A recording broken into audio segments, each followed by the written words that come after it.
सुबह अपने क्या पढ़ा था? हमने पढ़ा था CPU के पार्ट के अंदर क्या पढ़ा था? CU, ALU और स्टोरेज के लिए किसका इस्तेमाल करते हैं? मेमोरी। किसका इस्तेमाल करते हैं? अब अपन मेमोरी से संबंधित कुछ पढ़ते हैं, कंप्लीट नहीं पढ़ेंगे। दूसरा पार्ट है जिसके अंदर अलग से चैप्टर है, जिसके अंदर हम केवल किसके बारे में डिस्कशन करेंगे? मेमोरी के बारे में। यहाँ पर केवल मेमोरी की परिभाषा और जो मेन मेमोरी है जो कंप्यूटर से सीधे कनेक्ट होती है उस मेमोरी के बारे में ही पढ़ाई करेंगे। देखो, मनुष्य के दिमाग में याद रखने की क्षमता होती है। अरे मनुष्य क्या करता है? याद कहाँ पर रखता है? दिमाग के अंदर रखता है, जिसे स्मृति यानी मेमोरी कहते हैं। इसी प्रकार कंप्यूटर में डाटा तथा निर्देशों को संग्रह करने की क्षमता होती है।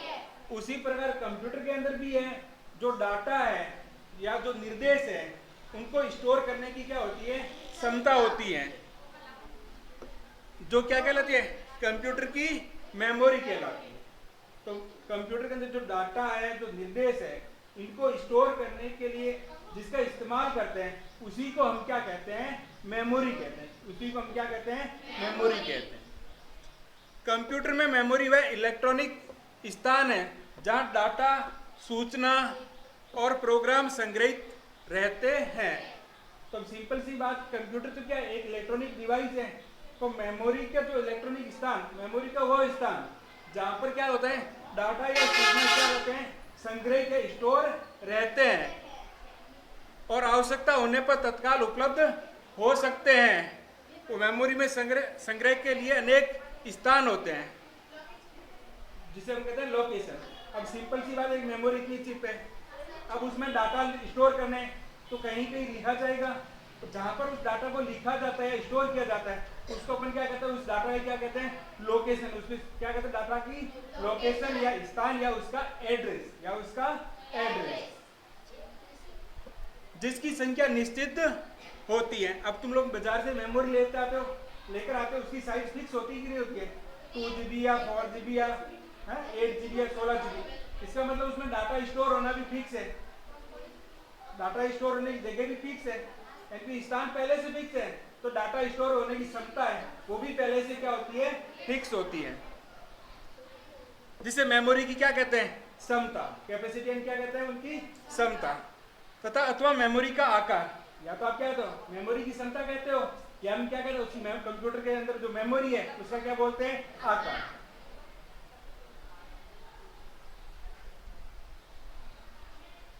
तो मेमोरी आकार इन स्थानों की संख्या पर निर्भर करता है। अब मेमोरी का आकार किस पर निर्भर करेगा? कि मेमोरी के अंदर कितने स्थान है, मेमोरी के अंदर कितने स्थान है, यानी डाटा रखने के जितने अधिक स्थान होंगे मेमोरी उतनी क्या होगी? छोटी होगी, बड़ी होगी? सिंपल सी बात, बड़ी होगी ना। अगर डाटा रखने की स्थान अधिक है तो मेमोरी अपना क्या हो जाएगी? बड़ी हो जाएगी। और अगर डाटा रखने की स्थान क्या है? कम है, तो मेमोरी अपना क्या हो जाएगी? छोटी हो जाएगी। मेमोरी में प्रत्येक स्थान की एक पहचान संख्या होती है।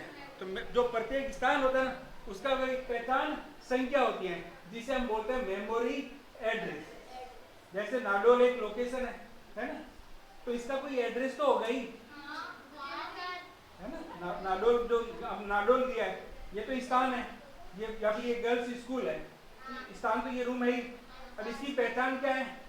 ये गर्ल्स कंप्यूटर रूम है। अगर कंप्यूटर रूम तो कौन सा है? तो हम कहते हैं गर्ल्स स्कूल के अंदर है। तो गर्ल्स स्कूल तो बहुत है, तो कौन सी है? तो हम कह रहे भाई नाडोल के अंदर है। नाडोल कहाँ है? हम कहेंगे भाई नाडोल पाली के अंदर है। पूछेंगे पाली कहाँ है? हम कहेंगे पाली कहाँ है? राजस्थान के अंदर। कोई कंफ्यूजन है राजस्थान कहाँ है? तो हम कहेंगे भारत के अंदर है। सामने वाला पूछ सकता है भारत कहाँ है? एशिया महाद्वीप के अंदर है। एशिया महाद्वीप कहाँ है? पृथ्वी के अंदर है कहीं? पृथ्वी कहाँ है? ब्रह्मांड के अंदर होगी। ऐसे बढ़ सकता है। तो ये क्या हो गया? स्थान हो गया। अब मुझे बताओ, जो राजस्थान वाला है वो तो ब्रह्मांड तक नहीं जाएगा। राजस्थान वाला कहाँ पहुंचेगा? बीकानेर, बीकानेर से नाडोल, नाडोल से गर्ल्स स्कूल, गर्ल्स स्कूल से कंप्यूटर रूम। तो कंप्यूटर क्लास के अंदर यही होगा। अगर कोई नाडोल का ही है तो उसको क्या बताना होगा, पाली बताना पड़ेगा? नहीं, उसको डायरेक्ट क्या बताना है, गर्ल्स स्कूल ही बतानी है। क्या कहते हैं, ध्यान ना, मेमोरी में डाटा स्टोर करने का जो स्थान होता है ना, उसको उसकी पहचान को हम क्या कहते हैं, मेमोरी एड्रेस। क्या कहते हैं, मेमोरी एड्रेस। मेमोरी मुख्य रूप से दो भागों में विभाजित किया जा सकता है। एक होती है मेन मेमोरी और एक एक्सटर्नल या सेकेंडरी मेमोरी। या तो एक्सटर्नल मेमोरी कह सकते हो या फिर सेकेंडरी मेमोरी। देखो मेन मेमोरी का मतलब है जिसका कंप्यूटर से सीधा कनेक्शन हो, कंप्यूटर से सीधा कनेक्शन, वो तो मेन मेमोरी है। और जिसका कंप्यूटर से सीधा कनेक्शन नहीं होता उनको हम केवल डाटा स्टोर करने के लिए रखते हैं, उसको हम क्या कहते हैं, एक्सटर्नल या सेकेंडरी स्टोरेज। अब आ जाता है कि मेन मेमोरी कौन सी। देखो कंप्यूटर के अंदर एक इस प्रकार की चिप लगी होती है, कंप्यूटर के अंदर मदरबोर्ड। मदरबोर्ड सुबह पढ़ा था ना, क्यों सारे कंपोनेंट कहाँ लगे होते हैं, मदरबोर्ड। मदरबोर्ड के ऊपर इस प्रकार की एक चिप लगी होती है जिसे हम क्या कहते हैं, रैम कहते हैं। क्या कहते हैं, रैम। देखो जब मेमोरी शब्द का उपयोग किया जाता है तो उसका आशय मुख्य यानी मेन मेमोरी से होता है। जब हम कोई मेमोरी कहते हैं ना, इसका मतलब किस मेमोरी की बात कर रहे हैं, मेन मेमोरी। किस संदर्भ में, कंप्यूटर के संदर्भ में। कंप्यूटर के संदर्भ में अगर मेमोरी की बात कर रहे हैं तो समझ हम किस मेमोरी की बात कर रहे हैं, मेन मेमोरी की बात कर रहे हैं। इसे प्राथमिक मेमोरी, मेन मेमोरी को अपन क्या कह सकते हैं, प्राथमिक मेमोरी, या जिसे प्राइमरी मेमोरी कह सकते हैं इंग्लिश में। आंतरिक या इसके अंदर होती है तो इसको हम कह सकते हैं इंटरनल मेमोरी भी कहा जाता है। मेमोरी एक अर्धचालक चिप यानी सेमीकंडक्टर चिप होती है। कैसी चिप होती है, सेमीकंडक्टर चिप होती है। ठीक है, तो ये इसको हम क्या कहेंगे, सेमीकंडक्टर चिप। तो मेमोरी देखो अपना आपके है ना इस बुक के अंदर दो ही प्रकार की बताई, एक तो रैम है और दूसरी है रोम। एक तो है रैम, दूसरी है रोम। रैम की फुल फॉर्म क्या होती है, रैंडम एक्सेस मेमोरी। और रोम की फुल फॉर्म होती है रीड ओनली मेमोरी। अब देखो अस्थायी अथवा रैंडम एक्सेस मेमोरी, जिसको हम क्या कहते हैं, रैम। क्या कहते हैं, रैम। देखो रैम क्या काम है, रैम में डाटा या प्रोग्राम अस्थायी रूप से संग्रहित रहते हैं। देखो जब आप कंप्यूटर के अंदर कोई भी प्रोग्राम चालू करते हो ना, तो वो किसके अंदर रहता है, रैम के अंदर रहता है। किसके अंदर रहता है, रैम। यानी कोई भी, जैसे मोबाइल है, मोबाइल के अंदर आप कोई भी एप्लीकेशन खोलते हो ना, तो वो किसके अंदर रहती है, रैम के अंदर। किसके अंदर रहती है, रैम के अंदर। इसीलिए मैंने बताया था एक मोबाइल, अगर रैम जितनी बड़ी होगी उतनी बड़ी एप्लीकेशन आप मोबाइल के अंदर चला सकते हो, और रैम जितनी छोटी होगी उतनी छोटी आपको एप्लीकेशन चलानी पड़ेगी, है ना। जो बड़े गेम होते हैं जो 2 GB रैम वाले उसमें नहीं चलते, अगर चलते हैं तो कैसे चलते हैं, रुक रुक कर चलते हैं, है ना। तो किसी प्रॉब्लम होती है रैम छोटी होने की वजह से। ऐसा क्यों होता है, जब रैम क्या होती है, छोटी होती है। कंप्यूटर जब बंद करते हैं यानी स्विच ऑफ करते हो, अथवा विद्युत आपूर्ति क्या कर देते हो, बंद, यानी मेन स्विच क्या कर देते हो, बंद कर देते हो, तो रैम में संग्रहित डाटा मिट जाता है। तो रैम के अंदर जितने भी डाटा थे वो अपने आप क्या हो जाएंगे, मिट जाएंगे। उदाहरण के लिए देखो, अगर तुम मोबाइल में अपना बैटरी निकाल देते हो, मोबाइल की बैटरी निकाल देते हो, या मोबाइल डिस्चार्ज हो जाता है, या मोबाइल को तुम लोग स्विच ऑफ करते हो, क्या वापस ऑन करने पर वो सारे एप्लीकेशन वापस खुली मिलती है, जिसको खोल कर रखी है। तो इसका मतलब क्या हुआ, जब तक उसको पावर मिल रही है तब तक उसमें डाटा स्टोर है। जैसे ही पावर मिलना क्या हो जाएगी, बंद, डाटा उसी समय रैम के अंदर क्या हो जाएंगे, डिलीट हो जाएंगे। मेमोरी के अंदर डाटा क्या हो जाएंगे, डिलीट हो जाएंगे। इसीलिए रैम को क्या कहते हैं, अस्थायी मेमोरी। रैम कैसी मेमोरी है, अस्थायी। और अंग्रेजी को हम कहते हैं वॉलेटाइल मेमोरी। कैसी मेमोरी है, वॉलेटाइल मेमोरी है। यह सबसे ज्यादा उपयोग में आने वाली मेमोरी है, क्योंकि मैंने बताया जो भी आप काम करते हो वो किसके अंदर होता है, रैम के अंदर होता है। तो सबसे अधिक मेमोरी कौन सी काम आती है, रैम। कौन सी मेमोरी काम आती है, रैम। कीबोर्ड अथवा अन्य किसी इनपुट डिवाइस के द्वारा जो आप डाटा देते हो वो किसके अंदर संग्रहित होता है, रैम के। यानी कंप्यूटर कीबोर्ड या माउस के द्वारा जो भी डाटा लिखते हो वो डायरेक्ट किसके अंदर चला जाता है, रैम के अंदर। फिर सीयू डिसाइड करता है कि इसके अंदर अंकगणितीय काम करना है कि नहीं। उसने सीयू ने कहा भी अंकगणितीय काम करना है, तो अर्थमेटिक लॉजिकल जो यूनिट है वो अंकगणितीय काम करने के बाद पूछेगी सीयू से कि हम इसको क्या करना है। या तो वो कहेगा कि मॉनिटर पर प्रदर्शित कर लो, या फिर मेमोरी के अंदर क्या कर दो, स्टोर कर लो। तो देखो अभी क्या है कि बाजार के अंदर बहुत सारी रैम होती है ना। कौन कौन सी देखो रैम के प्रकार है, इनको केवल प्रकार याद रखना। एक होती है एस रैम, जिसको बोलते हैं स्टैटिक रैंडम एक्सेस मेमोरी। तो इसका उदाहरण तुम्हारे मोबाइल ही है, मोबाइल ही है। तो तुम लोगों ने कई मोबाइल देखा होगा जिसके अंदर स्विच ऑफ करके वापस ऑन करते हो ना, उनमें कुछ एप्लीकेशन चालू रहती है, कुछ एप्लीकेशन क्या रहती है, चालू। तो उसकी वजह ये होती है, इसमें ये होता है कुछ समय के लिए, हमेशा सेव नहीं करता, कुछ समय के लिए। यानी अगर कोई मोबाइल 10 मिनट पावर सप्लाई या 1 मिनट पावर नहीं कट जाती है तो वो सेव रख लेगा, या अधिक समय तक रहेगा तो वो डिलीट हो जाएगा। एक है D RAM, dynamic random access memory. इसके अंदर क्या होता है, इसमें कंटिन्यू पावर चाहिए, जैसे ही पावर बंद हुई डाटा हाथों हाथ क्या हो जाएंगे, डिलीट हो जाएंगे। तो सिंपल सी बात, ये टेक्नोलॉजी पुरानी है तो ये रैम सस्ती होती है और ये रैम क्या होती है, महंगी होती है। तो फिर उन्होंने कहा कि दोनों के इलेक्शन शामिल कर लेते हैं ताकि बजट क्या आ जाए, थोड़ा सा बीच में आ जाए। तो कौन सी रैम आ गई, S D RAM, synchronize dynamic random access memory, या फिर इसको static dynamic random access memory भी बोल सकते हो। इसमें क्या डी रैम और एस रैम दोनों के गुण क्या होते हैं, मौजूद होते हैं।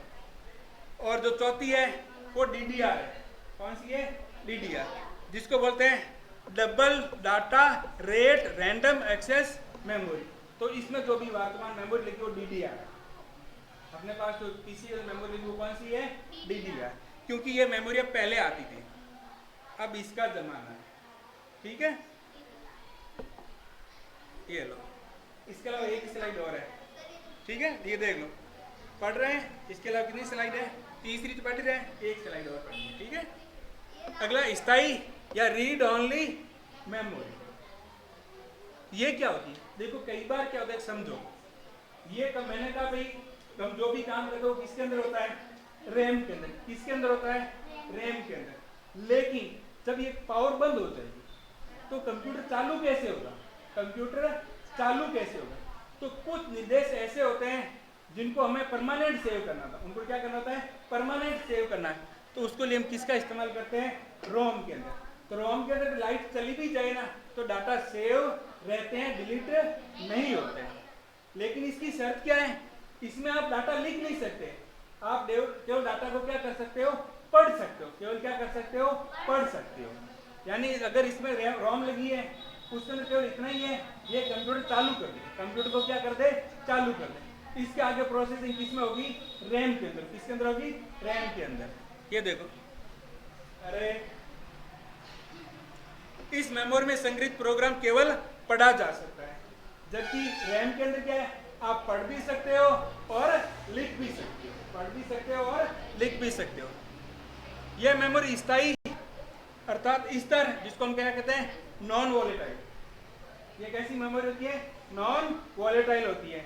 जबकि रैम क्या होती है, वॉलेटाइल मेमोरी होती है। रैम क्या है, वॉलेटाइल, और रोम होती है नॉन वॉलेटाइल। अब तुम लोग है ना थोड़ा एक शब्द तुम जैसे नॉन वॉलेटाइल स्तर, तो ये थोड़ा कंफ्यूजन मत हो ना। क्या, अच्छा, अतः कंप्यूटर को स्विच ऑफ करने या विद्युत आपूर्ति बंद हो जाने पर डाटा नष्ट नहीं होता। तो रोम के अंदर क्या होता है, रोम के अंदर क्या होता है सर, 5 मिनट, हाँ एक दिन दिखा देंगे इसको, सीपीयू को ऑन कर दिखा देंगे। अब देखो इसका मतलब, जैसे अगर रोम के अंदर क्या, अगर मोबाइल में आप या कंप्यूटर आपको पावर बंद कर देते हो या कंप्यूटर को स्विच ऑफ कर देते हो तो उसके अंदर डाटा डिलीट नहीं होता। ठीक है, मेमोरी का उपयोग मूलतः जो बेसिक इंस्ट्रक्शन होते हैं ना कंप्यूटर को चालू करने के को संग्रहित किया जाता है। तो इसके अंदर क्या करते हैं, जो इंस्ट्रक्शन जो कंप्यूटर को चालू करने के लिए यूज होते हैं उन निर्देशों को हम कहाँ पर स्टोर करते हैं, रोम के अंदर। कहाँ पर स्टोर करते हैं, रोम के अंदर। रोम का उपयोग का सबसे अच्छा उपयोग क्या है, बायोस के अंदर, यानी बेसिक इनपुट आउटपुट सिस्टम। मतलब कंप्यूटर को चालू करने का जो तरीका होता है ना उसको हम क्या बोलते हैं, बायोस बोलते हैं। क्या बोलते हैं, BIOS, basic input output system. इनको किसके अंदर स्टोर किया जाता है, इसके जो निर्देशक को रोम के अंदर। किसके अंदर स्टोर किया जाता है, रोम के अंदर, जिसमें कंप्यूटर का बूटिंग प्रोग्राम संग्रहित होता है। बूटिंग क्या होती है पता है तुम्हें, देखो कंप्यूटर को चालू करने की जो प्रक्रिया होती है ना उसको बूटिंग कहते हैं। क्या कहते हैं, बूटिंग। और ये दो प्रकार की होती है, एक होती है कोल्ड बूटिंग और एक होती है वार्म बूटिंग। कोल्ड यानी क्या होता है, ठंडा, यानी जब कंप्यूटर आप पहली बार चालू करते हो ना तो कौन सी बूटिंग होगी, कोल्ड बूटिंग होगी। अगर कंप्यूटर का रीस्टार्ट करते हो, क्या करते हो, रीस्टार्ट, तो कौन सी होगी, वार्म बूटिंग। जैसे मोबाइल होता है, एक तो स्विच ऑफ करते हो और वापस ऑन करते हो तो कौन सी होगी, कोल्ड बूटिंग। और अगर मोबाइल जब स्विच ऑफ बटन उसमें ऑप्शन आता है किसका, रीस्टार्ट, किसका आता है, रीस्टार्ट का, तो वो कौन सी बूटिंग होगी, वार्म बूटिंग, याद रखना। और बूटिंग से संबंधित सारे इंस्ट्रक्शन किसके अंदर स्टोर होते हैं, रोम के अंदर। किसके अंदर स्टोर होते हैं, रोम के अंदर। जब कंप्यूटर टर्न ऑन होता है तो वह इसमें स्वतः ही सूचना संग्रहित कर बूट हो जाता है। तो क्या होता क्या है, जैसे ही आप कंप्यूटर ऑन करते हो तो रोम क्या करता है, उसके अंदर जो निर्देश है उसके कारण बूटिंग प्रक्रिया अपने आप क्या हो जाती है, शुरू हो जाती है। हमें शुरू करने की आवश्यकता नहीं होती। रोम में लिखे गए डाटा या इंस्ट्रक्शन को फर्मवेयर या फाउंडेशन सॉफ्टवेयर कहा जाता है। आवाज मत करो, इधर देखो, एक शब्द आया, इधर देखो, फर्मवेयर। अरे इधर देख लो, और हो सकता है ये टेस्ट में भी पूछ लो, कौन सा शब्द है, फर्मवेयर। फर्मवेयर क्या होता है, अगर कोई भी कंपनी है, अरे जब मेमोरी बनाती है ना उसी समय अगर निर्देश स्टोर करती है ना तो उस प्रकार उसको हम क्या कहते हैं, फर्मवेयर। क्या कहते हैं, फर्मवेयर। जब आप कंप्यूटर लेके आते हो ना उस समय अगर मेमोरी के अंदर पहले से डाटा क्या है, सेव है, इसके अंदर, रोम के अंदर, तो उसको हम क्या कहेंगे, फर्मवेयर या फाउंडेशन सॉफ्टवेयर। जो इस कंप्यूटर के लिए बहुत अधिक जरूरी है वो हमेशा किसके अंदर होंगे, रोम के अंदर। अब देखो रोम का इसके अलावा और उपयोग होता है, जो स्वचालित मशीन होती है, जैसे वॉशिंग मशीन। कौन सी मशीन, नाम देखी हुई है, तो ये सब कुछ प्रोसेसिंग ऑटोमेटिक होती है, तो उसके अंदर एक मेमोरी लगी होती है। वो कौन सी मेमोरी होती है, रोम होती है। खिलौने, जो खिलौने आते हैं ना जो अपना चलने वाले होते हैं, जिसके अंदर एक ही प्रक्रिया बार बार रिपीट होती है, तो उसके अंदर भी कौन सी मेमोरी लगी होती है, रोम। कौन सी लगी होती है, रोम। अब ये रोम तीन प्रकार की होती है। एक तो रोम है, एक होती है P ROM, programmable read only memory. इसका मतलब ये होता है, जब रीड ओनली मेमोरी का मतलब समझ के, इसमें केवल पढ़ा जा सकता है, लिखा नहीं जा सकता। प्रोग्रामेबल का मतलब ये होता है कि आप बाजार से रोम लेके आओगे, वो खाली होगी। क्या होगी, खाली होगी। तो एक बार उसको लिख सकते हो। कितनी बार लिख सकते हो, एक बार।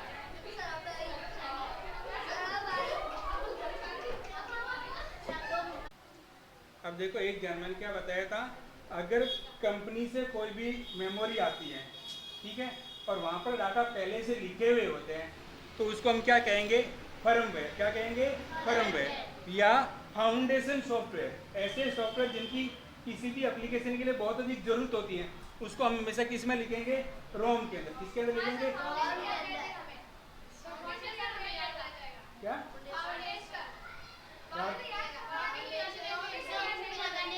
लेकिन ये नहीं रखना, ये रखना जरूरी है।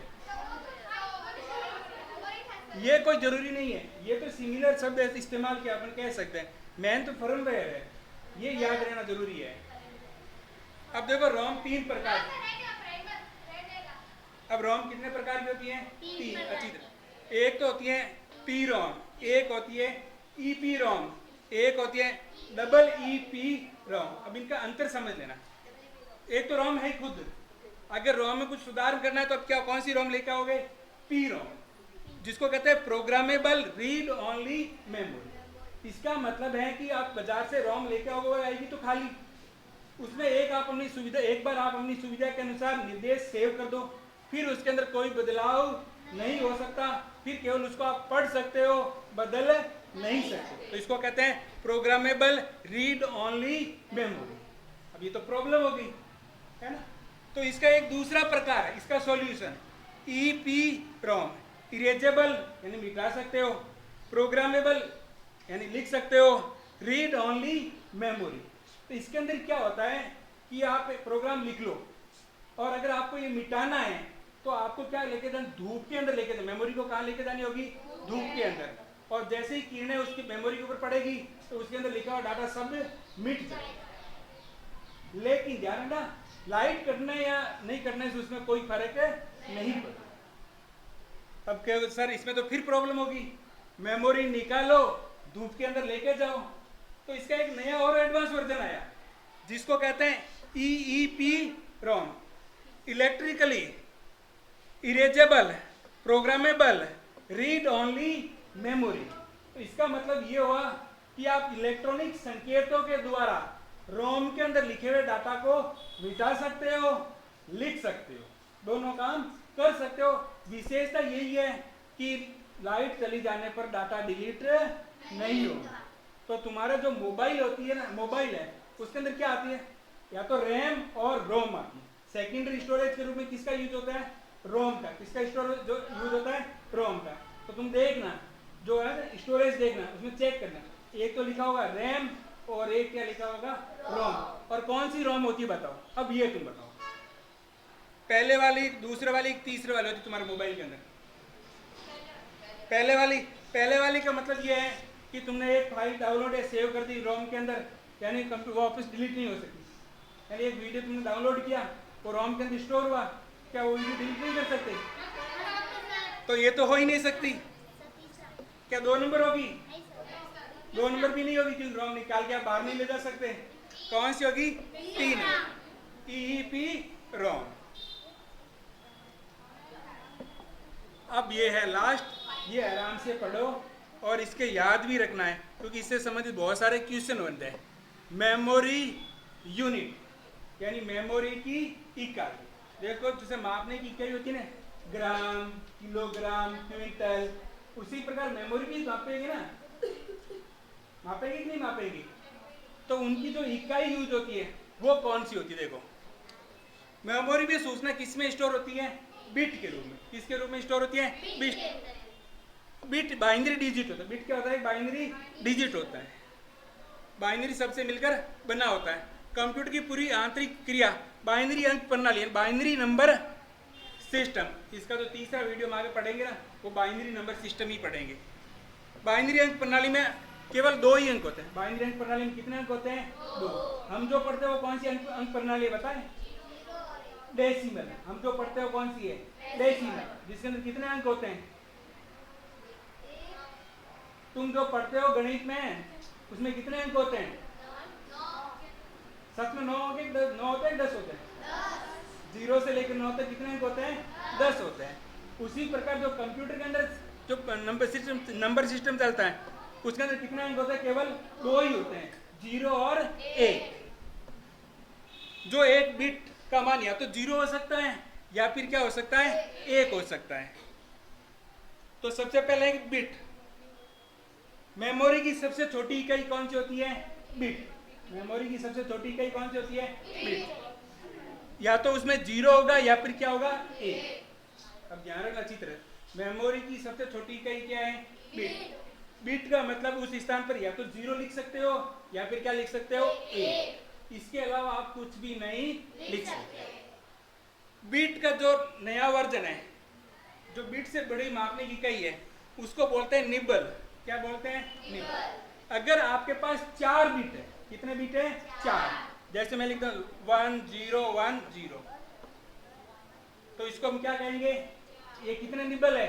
1 निबल है। कितने निबल है? 1।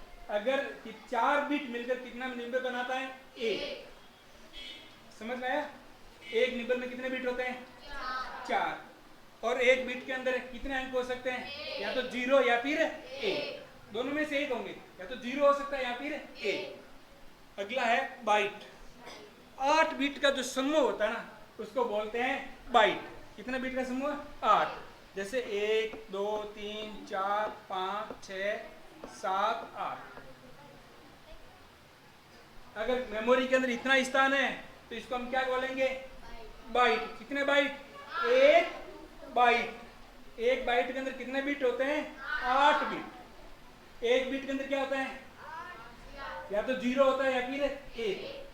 मेमोरी की सबसे छोटी इकाई। 2 नंबर मैंने पढ़ा निबल, जिसके अंदर कितने बिट होते हैं? 4 बिट। और बाइट के अंदर कितने बिट होते हैं? 8 बिट। कितने होते हैं? 8 बिट। एक बाइट बराबर कितने होते हैं? 8 बिट। अब इससे बड़ी क्या होती है? केबी। अब तुम्हारे काम आएंगे केबी और जीबी, ये तुम सब सुनना हुआ है। केबी का मतलब होता है किलो बाइट। कितना? Kilo byte. एक केबी के अंदर होता है 1024 बाइट। देखो ध्यान रखना, बिट क्या होता है? 0 और 1। 8 बिट मिलकर एक बाइट बनता है। और यदि 1024 बाइट है, आपके पास कितने बाइट है? 1024। तो हम कहेंगे उसको क्या बोलेंगे? 1 केबी। वो कितने किसके बराबर होगा? 1 केबी के बराबर। और यदि तुम्हारे पास 1024 केबी है, कितने? 1024 केबी, तो उसको हम कहेंगे 1 एमबी। 1 एमबी, जिसको बोलते हैं मेगा बाइट। क्या बोलते हैं? Mega bite. अब तुम कहोगे सर हमारे पास 1024 एमबी डाटा है। कितने डाटा है हमारे पास? 1024 एमबी है। मतलब तुम्हारे पास कितने डाटा है? 1 जीबी। कितने डाटा है तुम्हारे पास? 1 जीबी। तो 1 जीबी को क्या कहते हैं? Gigabyte. कितने? 1024 एमबी अगर तुम्हारे पास डाटा है तो हम कहेंगे कितने जीबी डाटा है? 1 जीबी डाटा। आप पूछोगे सर नहीं, हमारे पास 1024 जीबी डाटा है। कितने? 1024 जीबी डाटा है। तो हम कहेंगे, इसको बोलेंगे 1 टीबी, टेरा बाइट। क्या बोलेंगे? टेरा बाइट। 1 टेरा बाइट के अंदर कितने जीबी होते हैं? 1024 जीबी होते हैं। तुम्हें दिमाग जागा? नहीं सर, हमारे पास कितने? 1024 टीबी डाटा है। कितने हैं? 1024 टीबी डाटा है। तो हम कहेंगे उसको कहेंगे पेंटाबाइट। कितने पेंटाबाइट? 1 पेंटाबाइट बराबर कितने होते हैं? 1024 टेराबाइट यानी टीबी। फिर दिमाग कर सर इतनी बड़ा होता है? नहीं, इससे भी बड़ा होता है। अगर तुम्हारे पास 1024 पेंटाबाइट है तो उसको हम कहेंगे 1 एक्साबाइट। आप पूछोगे सर इससे भी बड़ा होता है? हाँ होता है। 1024 जो एक्साबाइट है वो मिलकर क्या बनता है? 1 जेंटाबाइट। क्या बनता है? 1 जेंटाबाइट। और यदि आपके 1024 जेंटाबाइट है तो उसको आप क्या बनता है? 1 योटा बाइट। अब थोड़ा सा कंफ्यूजन मत होना, बाजार के अंदर मेमोरी है ना, यहाँ तक ही मिलती है, टेराबाइट, टीबी तक मिलती है। कहाँ तक मिलती है? टीबी। इसके नीचे वाली मेमोरी बाजार के अंदर उपलब्ध नहीं है। लेकिन जैसे ये गूगल है, ये बड़ी बड़ी कंपनी जिसको बहुत अधिक डाटा स्टोर करना होता है, वो फिर इन मेमोरी का आगे वाले का इस्तेमाल करते हैं। हम जो नॉर्मल कंप्यूटर इस्तेमाल करते हैं उसके अंदर नॉर्मल 1 टीबी या 4 टीबी की, जैसे ये है ना, ये 4 टीबी की है। ये जो मेमोरी है ये मेमोरी है। कितने जीबी है? कितने जीबी नहीं है, ये 4 टीबी की है। कितनी है? 4 टीबी की है। 4 टीबी का मतलब इसमें कितने जीबी डाटा आएंगे बताओ? मैंने कहा इसमें 4 टीबी डाटा है तो इसमें कितने जीबी आएंगे? सिंपल सी बात है, 1 टीबी में कितने जीबी होते हैं? 1024। 4 है तो 4 से क्या कर लो? मल्टीप्लाई, जितने आएंगे उतने जीबी है। ठीक है। और अब तुम पूछे इसमें तो जीबी तो बता दिया, अब उसके एमबी कितने हैं तो इसको किससे गुणा कर लेना? 1024 से क्या आ जाएगा? एमबी आ जाएगा। केबी चाहिए, इसको और गुणा कर लेना किसे? 1024 से। क्या आ जाएगा, के भी आ गया, नहीं तो आपको बाइट चाहिए तो इसको और किसे गुणा कर लेना, 1024 से, क्या आ जाएगा, बाइट आ जाएगा। नहीं मुझे तो बिट चाहिए, तो गुणा कर लेना 8 से। अब तुम सोचो ये बहुत बड़ी संख्या आई, ठीक है, इसका मतलब बहुत बड़ी मेमोरी की बात करें, कोई छोटी मेमोरी की बात है नहीं करते। 4 TB यानी बहुत बड़ी मेमोरी है। अब तुम्हें एक तो इसमें ध्यान रखना, क्या ध्यान रखोगे, देखो बस अभी 1 ही मिनट रुको, बस अधिक नहीं परेशान करेंगे तुम लोगों को।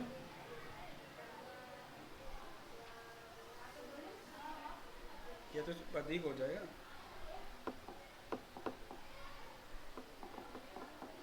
एक तो तुम्हें एक सीक्वेंस लिखना, आरोही और अवरोही क्रम पता है तुम लोगों को, आरोही और अवरोही क्रम क्या होता है बताओ, और अवरोही। अब तुम्हें क्रम बताना, देखो सबसे छोटी क्या होती है, क्या है, छोड़ो पेंसिल रबर लिख रहे हो, सबसे छोटी क्या होती है, बिट। बिट से बड़ा क्या होता है, बाइट। बाइट से बड़ा बड़ा क्या होता है, केबी। केबी से बड़ा क्या होता है, एमबी। एमबी से बड़ा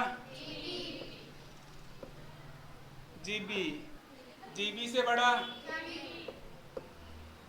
टीबी। टीबी से बड़ा पेंटाबाइट। पेंटाबाइट। और पेंटाबाइट से बड़ा ईबी। ईबी से बड़ा जेंटाबाइट। और इससे बड़ा ये क्रम तुम्हें याद होना चाहिए। अब जैसे मैं प्रश्न दूंगा जिसका इनमें से कोई 4 नाम उठाऊंगा और तुम्हें कहूंगा आरोही या अवरोही क्रम में करो, जब तुम्हें पता है मेमोरी छोटी कौन सी है और बड़ी कौन सी है तो याद रह जाएगा। तो ये सीक्वेंस, ये तो कौन सा है, बढ़ते हुए क्रम है। और अगर घटते हुए क्रम करना है तो कहां से शुरू करना है, कहां से करोगे, योटा बाइट सबसे बड़ी कौन सी है, योटा बाइट। उसके बाद में zettabyte, exabyte, petabyte, terabyte, gigabyte, megabyte, kilobyte, byte, bit. और इनके बीच में एक और छूट गया, ध्यान है ना, बिट के बाद में एक और था। और बीच में क्या लिख सकते हो, बिट और बाइट के बीच में क्या लिख सकते हो, निबल। क्या लिख सकते हो, निबल, क्योंकि 4 बिट का समूह क्या कहलाता है, एक निबल। ठीक है।